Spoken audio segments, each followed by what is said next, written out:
नमस्ते बच्चों, मेरा नाम लकी आहूजा है। मैं आपको कक्षा 12 के समाजशास्त्र का अध्यापन करवा रही हूँ। तो कक्षा 12 के समाजशास्त्र की प्रथम पुस्तक भारतीय समाज का हम अध्ययन कर रहे हैं और इस पुस्तक के प्रथम अध्याय भारतीय समाज परिचय को हम पिछले भाग में शुरू कर चुके थे। तो पहले भाग में हमने हमारे समाजशास्त्र विषय से परिचय लेना शुरू किया था और आज इस दूसरे भाग में हम चर्चा करने जा रहे हैं एक परिचय का परिचय तथा पाठ्य पुस्तक का पूर्व दर्शन। तो ये भाग वास्तव में आपको इस परिचय से परिचित कराता है कि इस पुस्तक में आप क्या क्या अध्ययन करने वाले हैं, इस संपूर्ण पुस्तक में कौन से अध्याय होंगे और किस अध्याय की क्या रूपरेखा और क्या विषय वस्तु आपको पढ़नी है। तो चलिए बच्चों शुरू करते हैं। यहाँ हम सबसे पहले इस पाठ्य पुस्तक के उद्देश्य को जान लेते हैं कि ये आपकी जो भारतीय समाज नामक पाठ्य पुस्तक है इसका क्या उद्देश्य रखा गया है। भारतीय समाज एवं इसकी संरचना को समाजशास्त्रीय दृष्टिकोण से परिचित करवाना। तो इस पुस्तक का जो वास्तविक उद्देश्य है वो यही है कि हमारे भारतीय समाज और इस समाज की परंपरा को एक समाजशास्त्रीय दृष्टिकोण से परिचित करवाना। तो आप सभी छात्रों को, जैसा मैंने पिछले भाग में बताया था कि हम हमारे समाज का हिस्सा हैं, इसलिए हम अपने व्यक्तिगत दृष्टिकोण से तो फिर भी इसके बारे में कुछ चीज़ें जानते हैं, लेकिन यहाँ समाजशास्त्र में हमें एक समाजशास्त्रीय दृष्टिकोण से हमारे समाज को समझना है और इसी उद्देश्य की प्राप्ति के लिए हम आगे बढ़ रहे हैं। इसके बाद दूसरा उद्देश्य है उन सामाजिक प्रक्रियाओं की तरफ संकेत करना जो भारतीय समाज को आकार प्रदान कर रही हैं। तो भारतीय समाज की संरचना को तो हमें समझना ही है, उसके अलावा जो मुख्य उद्देश्य है वो सामाजिक प्रक्रियाओं को समझना का भी है, यानी हमारे भारतीय समाज में कौन सी ऐसी सामाजिक प्रक्रियाएं हैं जो हमारे इस समाज को एक विशेष आकार प्रदान कर रही हैं। तो ऐसी कई सामाजिक प्रक्रियाएं हम हमारी इस पुस्तक में पढ़ने वाले हैं। तो बच्चों वास्तव में हम यहाँ देख रहे हैं कि भारतीय समाज से परिचय के दो दृष्टिकोण हो सकते हैं। एक है सामान्य बोध वाला दृष्टिकोण जो लगभग हर व्यक्ति के पास पहले से ही मौजूद होता है, और दूसरा दृष्टिकोण है समाजशास्त्रीय दृष्टिकोण जो सिर्फ उन व्यक्तियों के पास होता है जो इस विषय को वास्तव में वैज्ञानिक रूप से पढ़ते हैं। तो आप सभी के पास एक सामान्य बोध पहले से है हमारे भारतीय समाज का। हम अब एक समाजशास्त्रीय दृष्टिकोण विकसित करने का प्रयास कर रहे हैं। तो चलिए इसी दृष्टिकोण को विकसित करते हुए सबसे पहले हम हमारे भारतीय समाज पर जो एक बहुत बड़ा प्रभाव रहा उपनिवेशवाद का, उसकी चर्चा कर लेते हैं। उपनिवेशवाद क्या है तो आप लोग जानते हैं इस बात को। इतिहास में आपने अवश्य इस शब्द को पढ़ा होगा और इतिहास में ही आपने ये भी जाना होगा कि हमारे देश पर सालों तक ब्रिटिशर्स ने राज किया और हमारे देश को एक उपनिवेश बनाकर रखा, और इसी चर्चा को हम आज आगे बढ़ा रहे हैं। यानी उपनिवेशवाद जो था, जब भारत देश पर किसी दूसरे देश के लोगों ने आकर राज किया और संपूर्ण कार्यप्रणाली को अपने हाथ में लिया, तो उसके कारण क्या क्या प्रभाव हमारे देश की जो संरचना है, हमारे समाज की जो संरचना है उस पर हुए, उनको हम थोड़ा सा देख लेते हैं। तो उपनिवेशवाद के कारण ही हमारे देश में पूंजीवाद का उदय हुआ। पूंजीवाद का अर्थ आप सभी जानते हैं। पूंजीवाद का आशय ये है कि देश में पूंजीपतियों की संख्या बढ़ने लगी, या हम कहें कि एक प्रकार से पूंजी का जो महत्व है वो धीरे धीरे बढ़ने लग गया था। तो पूंजीवाद का उदय भी उपनिवेशवाद का ही एक प्रभाव था। उसी की तरह आधुनिकीकरण का आशय है कि जो दैनिक दिन प्रतिदिन के जो कार्य हैं उन सभी दिन प्रतिदिन के कार्यों में आधुनिक मशीनों का इस्तेमाल होना, या जितना भी उत्पादन होता है उन सभी उत्पादन की प्रक्रियाओं में आधुनिकी मशीनों का उपयोग होना। तो वो आधुनिकीकरण भी वास्तव में उपनिवेशवाद के कारण ही हमारे देश में बढ़ा। इसके अतिरिक्त राष्ट्रवाद का उदय हुआ, यानी हमारे देश के लोगों में एक चेतना ने जन्म लिया कि हम सभी एक ही देश के हैं, एक ही राष्ट्र के निवासी हैं। यानी ये राष्ट्रवाद की भावना कि हाँ हम सब भारत देश के निवासी हैं, ये लोगों में उत्पन्न हुई और बढ़ी। उसके अतिरिक्त उपनिवेशवाद के कारण एक जो खास प्रभाव पड़ा वो था मध्यम वर्ग का उदय। तो हमारे देश में वास्तव में उपनिवेश काल से पहले मध्यम वर्ग नहीं हुआ करता था, लेकिन मध्यम वर्ग का उदय होना भी एक बहुत बड़ा प्रभाव था उपनिवेशवाद का। और आज आप जानते हैं कि हमारे देश में सबसे अधिक संख्या मध्यम वर्गीय लोगों की ही है। अब उपनिवेशवाद से ही धर्म और जाति आधारित समुदायों का भी उदय हुआ। यद्यपि हमारे देश में बहुत प्राचीन काल से ही धर्म और जातियां हैं और इनकी उपस्थिति होने के साथ ही सब मिलजुल करके पहले से ही रहते थे, लेकिन वास्तव में इस उपनिवेशवाद के फलस्वरूप ही धर्म आधारित और जाति आधारित चेतना लोगों में उत्पन्न हो गई। और इसका एक मुख्य कार्य जो था वो ब्रिटिशर्स की नीतियां थी। उन्होंने कुछ ऐसी नीतियों का उपयोग किया शासन के दौरान जिसके कारण लोगों में धर्म और जाति आधारित जो विचार है वो अधिक उत्पन्न हुए और उनमें एक अलग समुदाय की भावना व्याप्त हुई। इसके अलावा एक जो खास बात है उपनिवेशवाद के प्रभाव के रूप में वो था हमारे संपूर्ण देश का एकीकरण। वास्तव में हमारा भारत देश बहुत बड़ा देश है और बहुत विभिन्नताओं से परिपूर्ण है, और ब्रिटिशर्स के औपनिवेशिक काल के दौरान ही वास्तव में हमारे संपूर्ण देश में ये एकीकरण का भाव जागृत हुआ कि हाँ हम सभी इस देश के निवासी हैं और हम सभी को मिलकर के अपने देश को स्वतंत्र करना होगा। तो ये सारी चीज़ें आपको इसलिए याद रखनी है क्योंकि हमारा भारतीय समाज वास्तव में बहुत ज़्यादा प्रभावित हुआ था इस उपनिवेशवाद से। और कुछ बिंदु यहाँ आपने देखे, इसी चर्चा को हम थोड़ा सा और आगे बढ़ाते हैं कि उपनिवेशवाद और पाश्चात्य शिक्षा ने ही परंपराओं की पुनः खोज को प्रोत्साहित किया। यह भी सत्य है बच्चों कि वास्तव में उपनिवेशवाद और पाश्चात्य शिक्षा के कारण ही हमारे देश में ये जागृति भी आई कि हम हमारी जो परंपराएं थी उनको पुनः याद कर सके, उनको पुनः जीवित कर सके। दूसरा बिंदु ये है कि उपनिवेशवाद ने ही नवीन मध्यम वर्ग को जन्म दिया जो राष्ट्रवाद का वाहक बना। साथ ही स्वतंत्रता आंदोलन का नेतृत्व भी इन्हीं के द्वारा किया गया। तो बच्चों यह स्पष्ट है कि जो नवीन मध्यम वर्ग उत्पन्न हुआ उपनिवेशवाद के फलस्वरूप, उस मध्यम वर्ग ने वास्तव में राष्ट्रवाद की जो धारा थी उसको आगे बढ़ाया, यही राष्ट्रवाद का वाहक बना। और इसके अलावा इसी मध्यम वर्ग ने वास्तव में स्वतंत्रता आंदोलन का बहुत अच्छे प्रकार से नेतृत्व भी किया।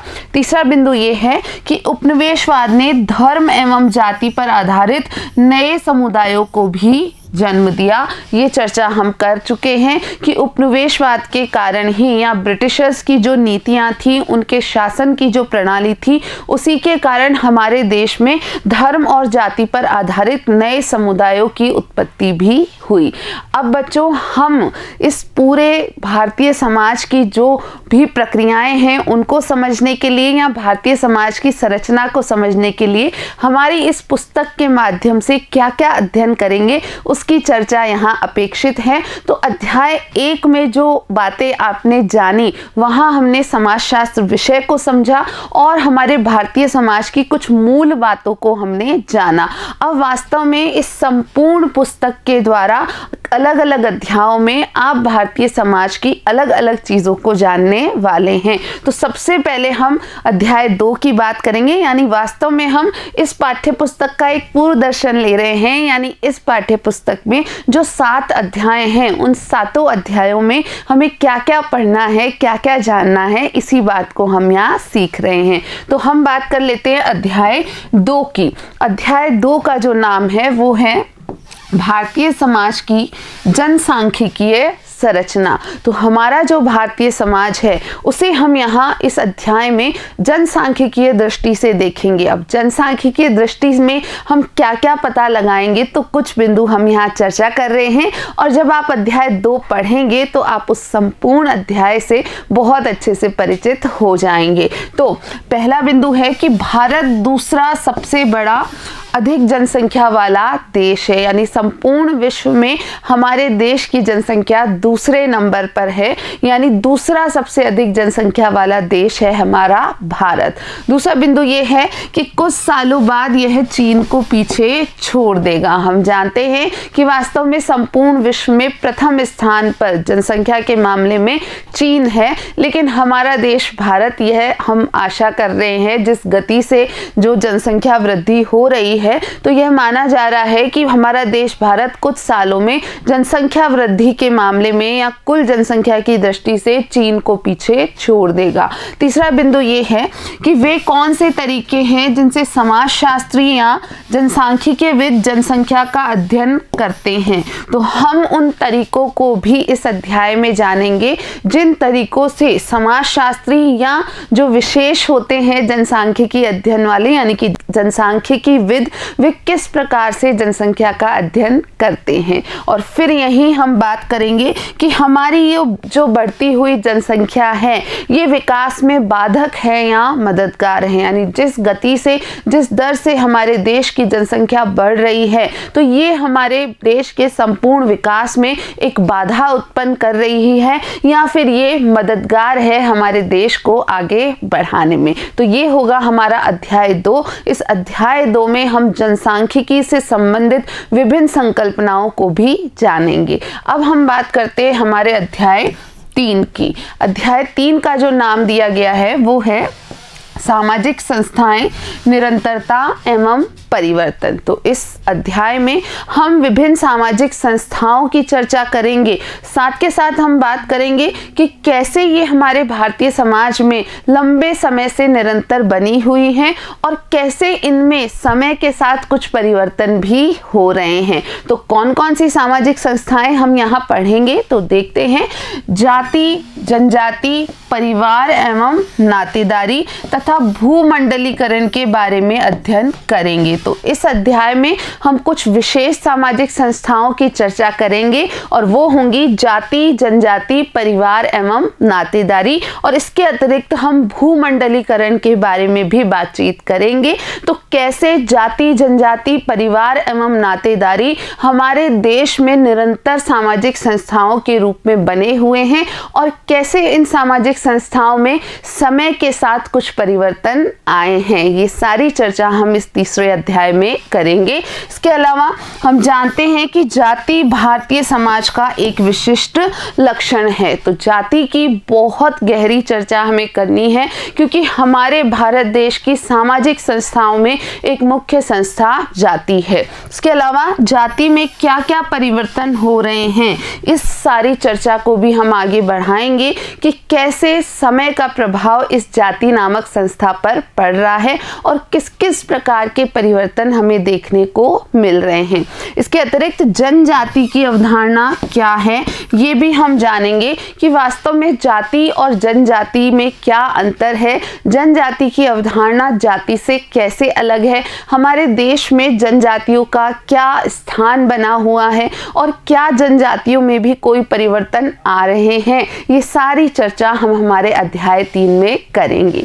इसके बाद बच्चों यहीं हमको कुछ और बातें भी करनी है, वो ये है कि समकालीन भारत में जनजाति को किस रूप में परिभाषित करते हैं, यानी आज के भारत में, समकालीन से यहाँ आशय यानी आज का वर्तमान का जो भारत है उसमें जनजाति को किस रूप में परिभाषित किया जाता है। इसके अतिरिक्त हम बात करेंगे कि एक संस्था के रूप में परिवार क्या है। तो परिवार भी एक सामाजिक संस्था है, तो एक संस्था के रूप में हम परिवार को समझेंगे। हम सभी यद्यपि परिवार में रहते हैं, हम सभी किसी न किसी परिवार का हिस्सा है, लेकिन यहाँ समाजशास्त्र के इस अध्याय में हम ये जानेंगे कि संस्था के रूप में सामाजिक दृष्टि से, समाजशास्त्रीय दृष्टि से परिवार क्या है, इसके अतिरिक्त इसके स्वरूप क्या हैं और इसमें क्या परिवर्तन हो रहे हैं। तो परिवार के विभिन्न स्वरूप हो सकते हैं, ये विभिन्न स्वरूप कौन कौन से हैं, साथ के साथ इनमें क्या परिवर्तन आ रहे हैं,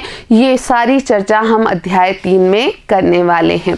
अध्याय 4 की बात करते हैं बच्चों। तो अध्याय 4 जो होगा हमारा, उसका नाम है बाजार एक सामाजिक संस्था के रूप में। तो चौथे अध्याय में हमें बाजार के संदर्भ में चीज़ों को समझना है। अब आप सभी बाजार भी जाते हैं, आप वहाँ से चीज़ें लाते हैं, लेकिन यहाँ हम बाजार को एक सामाजिक संस्था के रूप में समझने वाले हैं, यानी बाजार को समाजशास्त्रीय दृष्टिकोण से जानने वाले हैं।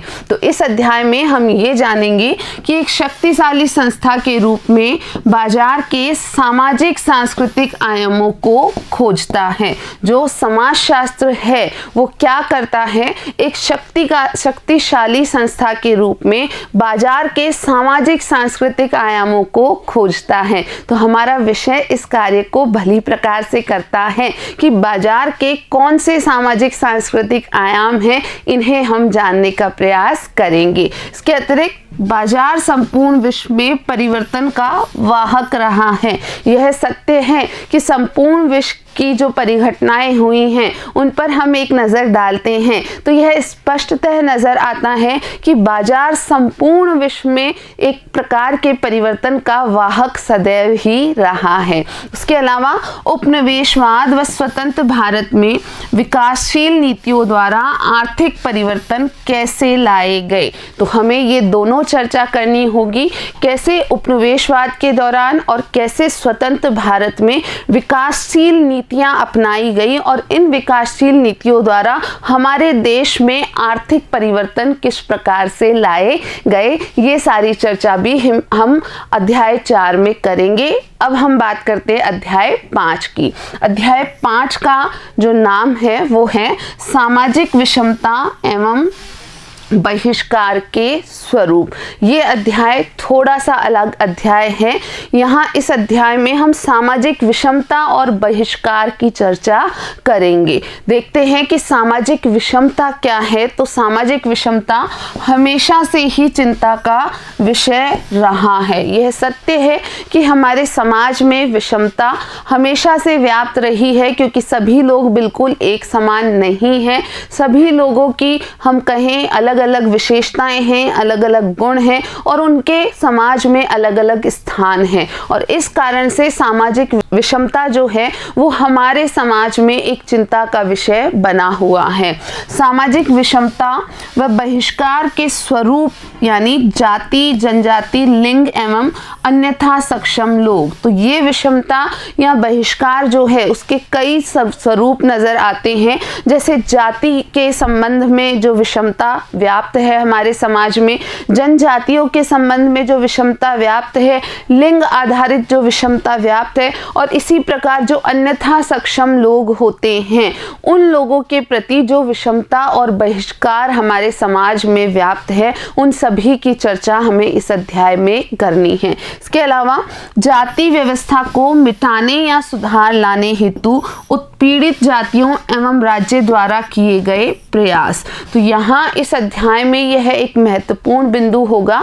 हम जानेंगे कि जाति व्यवस्था को मिटाने के लिए या इसमें कुछ सुधार लाने के लिए जो भी उत्पीड़ित जातियां रही हैं उनके द्वारा या उन जातियों से संबंधित लोगों द्वारा कुछ प्रयास किए गए हैं, और इसी प्रकार राज्य द्वारा भी कई प्रयास इस हेतु किए गए हैं। तो किस प्रकार के प्रयास वास्तव में किए गए हैं इस प्रकार की विषमता को मिटाने के लिए या जाति व्यवस्था में आवश्यक सुधार लाने के लिए, यह सभी चर्चा हम इस अध्याय 5 में करने वाले हैं। जनजाति पहचान की समस्या क्या है, साथ ही साथ हमें ये भी बात करनी है कि जनजाति पहचान से संबंधित क्या समस्याएं हैं, कैसे हम जनजातियों को एक अलग रूप में पहचानते हैं और कैसे हमारे देश में इस संबंध में अलग अलग विचार प्रस्तुत किए गए हैं, कैसे जनजातियों को विशेष धर्म से जोड़ा गया है या कुछ लोगों द्वारा जनजातियों को एक बिल्कुल अलग समूह माना गया है। ये सारी चर्चा हम इस अध्याय में करेंगे। इसके अलावा लिंग संबंध तथा अन्यथा सक्षम लोग की समस्या व सुधार हेतु प्रयास। तो हमारे देश में जो लिंग संबंधी प्रयास किए गए हैं, लिंग संबंधी अलग अलग जो भी नीतियां बनाई गई हैं देश में, और इसी प्रकार जो अन्यथा सक्षम लोग हैं उन अन्यथा सक्षम लोगों को क्या सुविधाएं दी जा रही हैं, उन लोगों की समस्याओं हेतु किस प्रकार के प्रयास किए जा रहे हैं, क्या देश में कोई ऐसे कानून बनाए गए हैं जिनके आधार पर लिंग आधारित जो भी भेदभाव होता है या अन्यथा सक्षम लोगों के साथ जो भी समस्याएं आती हैं उनके समाधान के प्रयास किए गए हैं। ये सारी चर्चा भी इस अध्याय में हम करेंगे। इसके अतिरिक्त महिला शोषण व महिला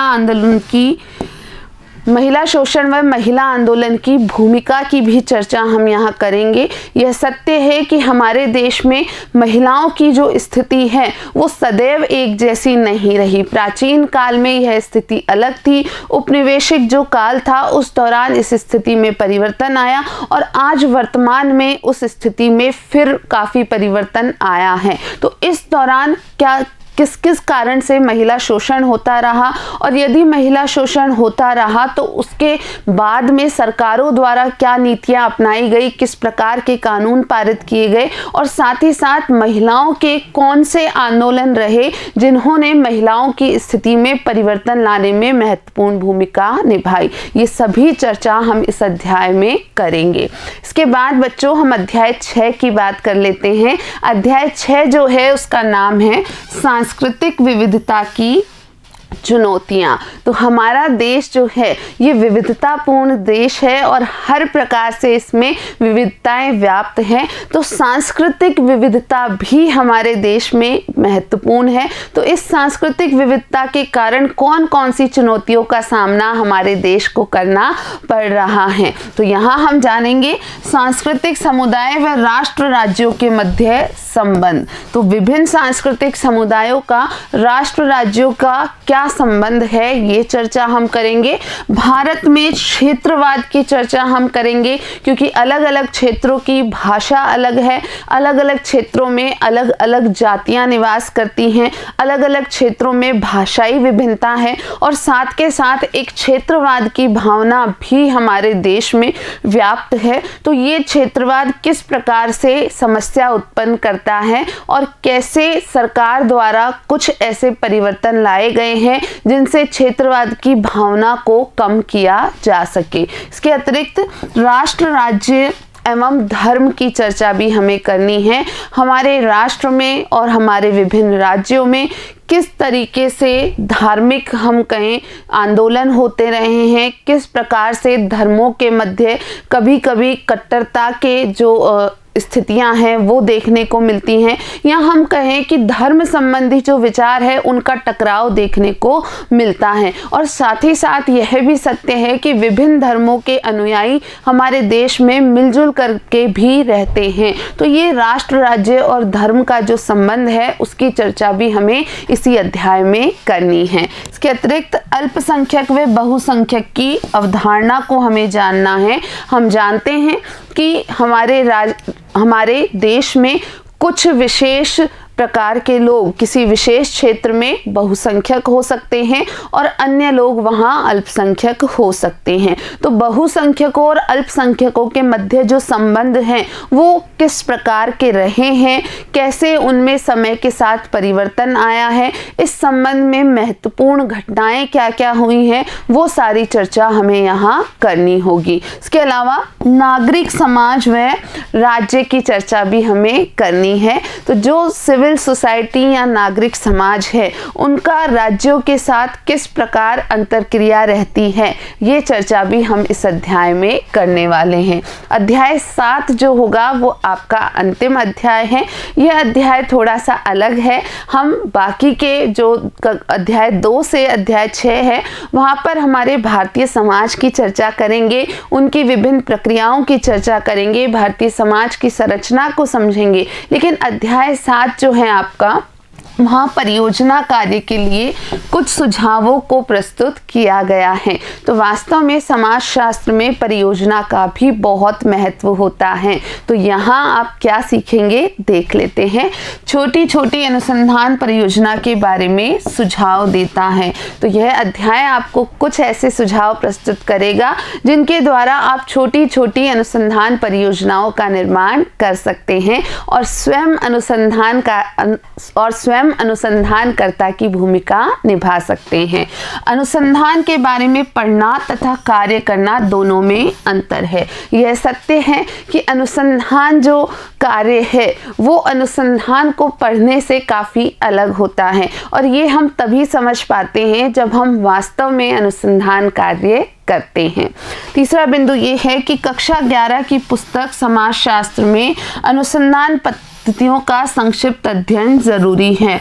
यानी इस अध्याय को समझने के लिए जो भी परियोजना कार्य के लिए सुझाव दिए गए हैं उन परियोजना कार्यों को करने के लिए हमारी जो कक्षा 11 की पुस्तक में जो भी अनुसंधान पद्धतियां आपको दी गई थी उन अनुसंधान पद्धतियों को आपको पहले से जान लेना चाहिए। उसके बाद अनुसंधान पद्धतियां जैसे सर्वेक्षण पद्धति, साक्षात्कार, प्रेक्षण, प्रश्नावली आदि का अध्ययन भी अपेक्षित है। तो बच्चों आप याद रखेंगे कि इस अध्याय को परियोजना कार्य के लिए जो सुझाव दिए गए हैं उनको जानने के लिए आपको विभिन्न प्रकार की अनुसंधान पद्धतियां जैसे सर्वेक्षण पद्धति, जैसे साक्षात्कार पद्धति, जैसे प्रेक्षण, प्रश्नावली आदि पद्धतियों की समझ होनी जरूरी है। और इन सभी पद्धतियों को आपके कक्षा 11 का जो एक अध्याय था समाजशास्त्र में अनुसंधान पद्धतियां, वहां पर बहुत अच्छे से दिया गया था